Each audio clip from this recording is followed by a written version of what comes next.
ओम नमः शिवाय। राधे राधे। आइए सुनते हैं भगवान शिव की अमर कहानी।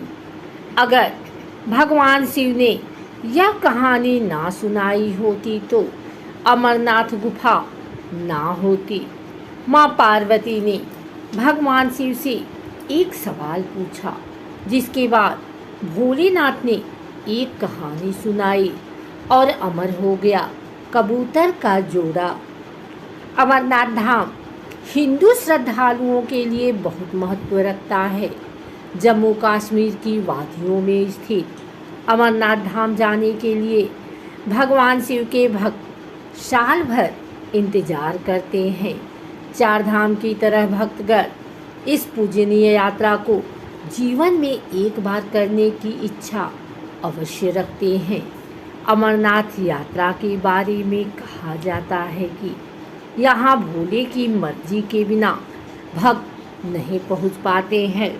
जिसे भगवान शिव बुलाना चाहते हैं वही उनका दर्शन कर पाते हैं। अमरनाथ यात्रा हर साल जून जुलाई के महीने में शुरू होती है। अमरनाथ की यात्रा बेहद रोमांचक है, क्योंकि यह यात्रा धरती पर स्वर्ग के जैसी है। हिमालय की गोदी में स्थित अमरनाथ हिंदुओं का सबसे ज़्यादा आस्था वाला पवित्र तीर्थ स्थल है। अमरनाथ की खासियत पवित्र गुफा में बर्फ से शिवलिंग का बनना है। प्राकृतिक हिम से बनने के कारण ही इसे हिमानी शिवलिंग या बर्फानी बाबा भी कहा जाता है। भगवान शिव ने बताया अमर होने का रहस्य।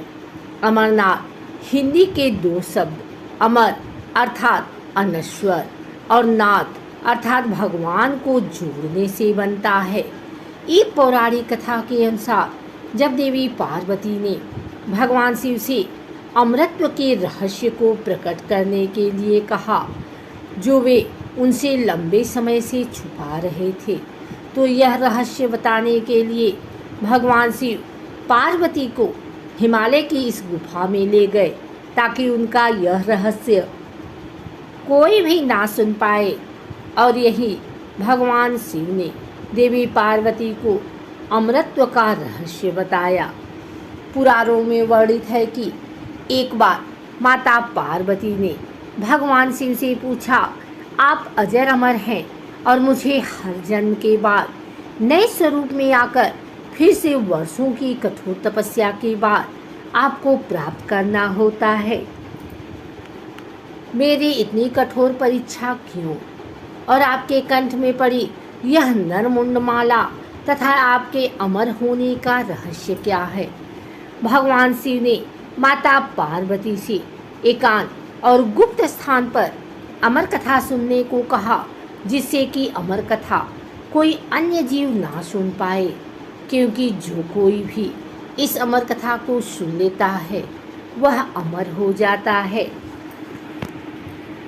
पुराणों के मुताबिक शिव ने पार्वती को इसी परम पावन अमरनाथ की गुफा में अपनी साधना की अमर कथा सुनाई थी, जिसे हम अमरत्व कहते हैं। भगवान भोलेनाथ ने अपनी सवारी नंदी को पहलगाम पर छोड़ दिया, जटाओं से चंद्रमा को चंदरबाड़ी में अलग कर दिया और गंगा जी को पंचतड़ी में तथा कंठाभूषण सर्पों को शीशनाग पर छोड़ दिया। इस प्रकार इस पड़ाव का नाम शीशनाग पड़ा। अगला पड़ाव गणेश पड़ता है। इस स्थान पर बाबा ने अपने पुत्र गणेश को भी छोड़ दिया था, जिसको महागुड़ा का पर्वत भी कहा जाता है।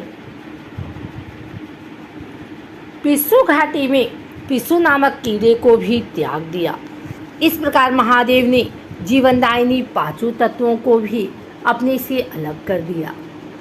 इसके बाद माँ पार्वती साथ उन्होंने गुप्त गुफा में प्रवेश कर दिया और अमर कथा माँ पार्वती को सुनाना शुरू किया। कथा सुनते सुनते देवी पार्वती को नींद आ गई और वह सो गई, जिसका शिव जी को पता नहीं चला। भगवान शिव अमर होने की कथा सुनाते रहे। उस समय दो सफ़ेद कबूतर शिव जी की कथा सुन रहे थे और बीच बीच में गूं गूं की आवाज़ निकाल रहे थे। भगवान शिव को लगा कि माता पार्वती कथा सुन रही हैं और बीच बीच में हुंकार भर रही हैं। इस तरह दोनों कबूतरों ने अमर होने की पूरी कथा सुन ली। कथा समाप्त होने पर भगवान शिव का ध्यान पार्वती की ओर गया, जो सो रही थी। जब महादेव की दृष्टि कबूतरों पर पड़ी तो वे क्रोधित हो गए और उन्हें मारने के लिए आगे बढ़े।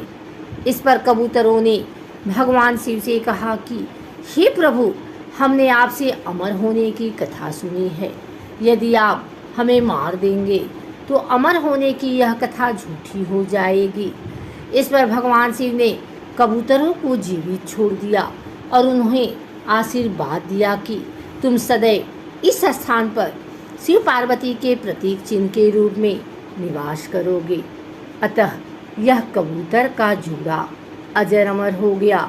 ऐसा कहते हैं आज भी इन दोनों कबूतरों का दर्शन भक्तों को यहाँ प्राप्त होते हैं और इस तरह से यहाँ गुफा अमर कथा की साक्षी हो गई और इसका नाम अमरनाथ गुफा के नाम से प्रसिद्ध हो गया।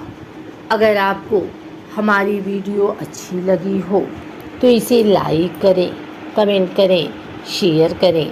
हमारे चैनल को सब्सक्राइब करके बेल नोटिफिकेशन ऑल पर सेट कर लें ताकि आगे आने वाली वीडियो सबसे पहले आप तक पहुंच सके।